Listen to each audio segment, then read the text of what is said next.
I feel like I lost my wife the day she lost her mom, and 5 years later she's still drowning in grief, and I don't know how much longer I can live like this.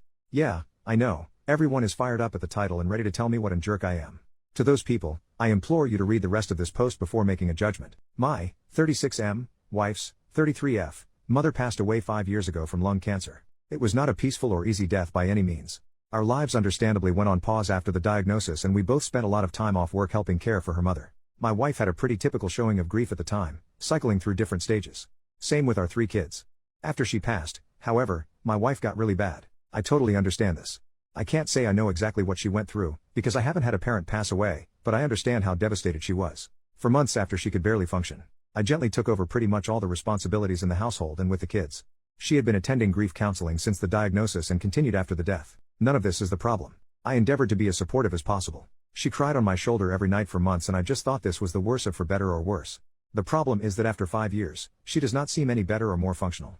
She stopped grief counseling about 4 years ago and refused to go again, stating it would not help her and that nothing could. About a month before any major holiday, she will have a major downturn. In bed half the day, crying all day, does not want to interact with the family, does not have the energy to do anything around the house. This will go on every single day until about a week after the holiday ends. Every holiday is intense grief, just as much now as it was 5 years ago. October, November, December, and January, her mom's birthday month, every year are particularly bad. I am essentially without my wife, and am a single parent to my 3 kids. Altogether, she is completely incapacitated by grief for about 6 months out of the year, and has been the past 5 years. When I say incapacitated, I mean incapacitated. When she is in the depths of her grief, she is completely incapable of intimacy with me or the kids. There is no cuddling, spending time with us, going on family outings. I don't get any intimacy for half the year. I've stopped asking her if she wants to talk about it because she can't get any words out between sobs if she tries. What hurts the most is that the kids have stopped asking or being concerned at this point. If they see their mom in bed when they get home, they just go about their day and might casually mention, "Oh, mom is sad today," if they're siblings, or I ask where she is. They don't really seek affection with her anymore, because they rarely get anything more than tears. I've discussed this with therapists, my parents, friends, etc., and I know all the rebuttals people have for this, so let me preempt them. 1. She is unwilling to go back to therapy for grief counseling or to see a doctor for depression. Yes, I know she's severely depressed. I can't force her to go to the doctor. I've tried so much. 2. Yes, it really is just as intense as it was 5 years ago. 3. No, I never tell her to get over it or blow her off. On my worst days I just give space and leave her be. Most days I try to offer her some comfort. If you want to judge me for leaving her alone, whatever, but know that I feel like I essentially have caretaker fatigue at this point. And 4. No, she does not have a history of depression, but she does have ADHD. Don't know if that's relevant. I feel like my wife died when her mom died. I would do anything to get her back, even a small piece of her, but she doesn't seem willing or able to move on past her mom's death. I feel awful for considering a divorce, but I don't know what else to do. First update, 2 days later, I just kind of threw that post together as a stream of consciousness vent on my break at work. I didn't go back and look at it until later because I just assumed it would get buried since I've never had anything I posted get any major attention.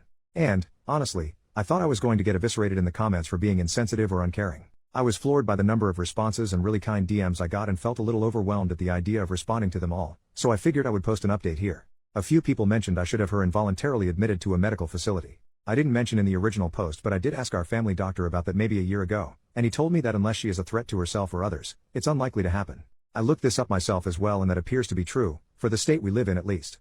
I do agree that she needs medical treatment. I suspect that during her year of grief counseling after her mom's death that she was not honest with her counselor. I have a distinctly sad memory of her coming home after one of her last sessions and telling me that her counselor said she probably wouldn't need to go much longer. Then she went and laid down on the bed and cried. I haven't been able to convince her to go back to counseling. However, I'm glad I posted to Reddit, because somehow I hadn't really considered that she might need more intensive treatment than just counseling. I also saw one comment that scared the hell out of me, that she may do something drastic if I give her a divorce ultimatum. With those things in mind, I don't think doing that is the way to go. Instead, I'm planning to write her a letter explaining how we need her back, and that we love her and care for her deeply, but she needs more help than we can provide alone, and tell her that she needs to go to the doctor and be honest about what she's been going through.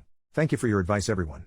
Second update, 6 days later, I wasn't planning to post again but got a lot of supportive messages asking for an update, so here we go. My soon-to-be ex-wife has completely lost her freaking mind. After my last post I spent a couple of days writing the letter to her. In it, I explained that the kids and I love her dearly, and that we're concerned for her. I outlined all the worrying behavior and told her that I believe she needs to seek additional medical care. I explained that it sounded like she had complex grief. Thank you everyone who pointed that out, and that the grief therapy she went to years ago was insufficient to help her get through it. I did not say anything about potentially divorcing her, but did say that the kids can't continue to live in their current situation. It was a long letter and I don't really feel like transcribing it here.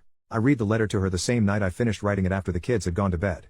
After I finished reading, she just stared right through me, 1,000-yard stare, for probably 15 minutes, then finally stood up and started walking to the door. I panicked and tried to stop her, asked her where she was going. "Can we talk about this? I'm concerned for your safety." She rolled her eyes at me and said in the coldest voice I've ever heard her use, "I hope when your parents die someone doesn't tell you to get over it." After that I didn't try to stop her, I just let her go.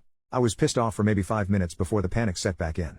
I legitimately thought she was going to end herself. I checked my phone and she had turned her location off. I called and texted probably 50 times over the next hour, begging her to at least let me know she was okay and that she wasn't going to do something drastic. Right before I was about to call the police, I got a call from her phone. I answered immediately, and before I could get much of anything in, a man's voice told me she's fine but she doesn't want to talk to you, and then hung up. I felt like I was having an out-of-body experience at the time. I had no idea what the heck was going on. I almost called the cops anyway, but I was disassociating hard and talked myself out of it. I kept calling her phone all night but no one picked up again. After about 2 a.m. it started going straight to voicemail. I barely slept that night. When I woke up the next day she wasn't home. I took the kids to school and daycare. I normally do this and my wife is normally still asleep while I do, so thank God they didn't ask where mom was.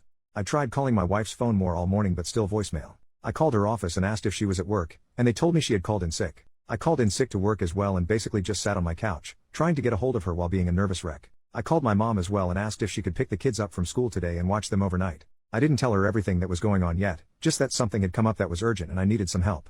My wife walked in the door sometime after 4 p.m. I tried to hug her but she shied away from me. I asked her where she had been, no response, just a blank stare.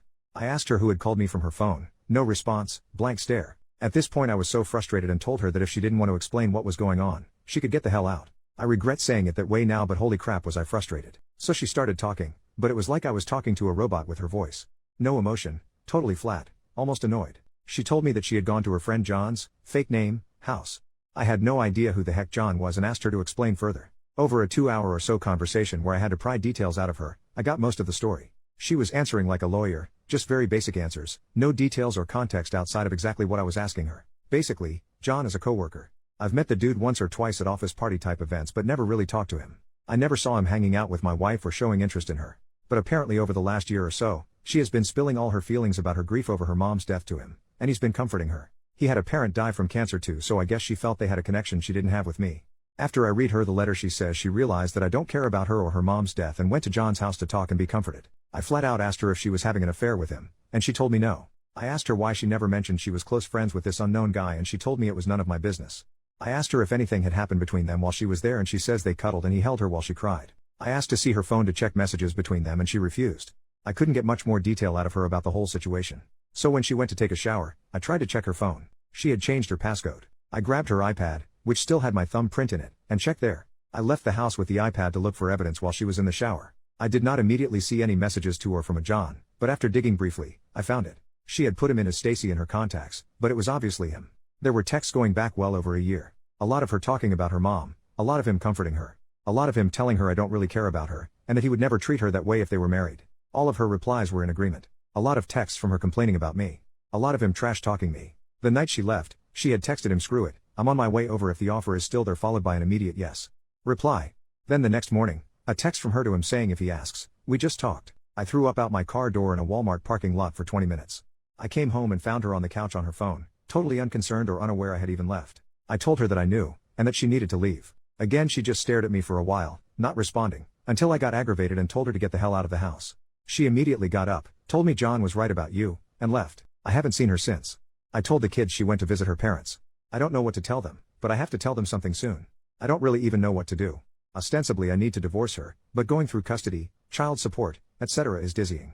I feel paralyzed and haven't made a move yet. I know she's lost her mind and this is probably some kind of psychotic break, but I just can't care anymore. I put on a brave face to go to work, then for my kids at night, and then cry after they go to bed until I fall asleep. I honestly feel like my life is essentially over. I do feel like John took advantage of her vulnerability, but I don't even want to bother trying to get her to see that he's a predator. She chose this over her own family that has stuck with her. I don't think I'll be posting any more updates or logging into this account anymore. Reddit rave, OP's account got suspended in 2024. Hopefully we get an update on how he and his family are doing in the future.